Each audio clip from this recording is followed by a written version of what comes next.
Lodi Cakes, Yes, love? paano naman pagpayat? Pagpayat. Anong gagawin? Paano magpamuscle? Para magkamuscle. Okay, so ganito yan. Pagpayat tayo, fast eating, hindi fasting. Joke aside, ibig sabihin kulang yung kinakain natin, mas marami tayong binaburn.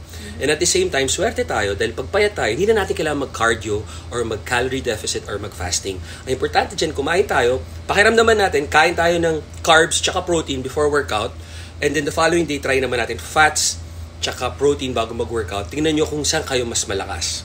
Ibig sabihin, kung mas malakas kayo sa carbs, ibig sabihin, mas gusto ng body nyo yung carbs as energy bago mag-workout para maganda yung pumps, malakas yung mga buhat nyo. Ngayon naman, kung fats tsaka protein, ibig sabihin, mas gusto ng katawan natin ang fats gamitin, source of energy. Kaya lagi may protein kasi protein builds and repairs muscle. So, yung fats tsaka carbs, energy source, ang protein builds and repairs. So, sana po makatulong kami sa inyo. We are not your doctors. Sir! We're just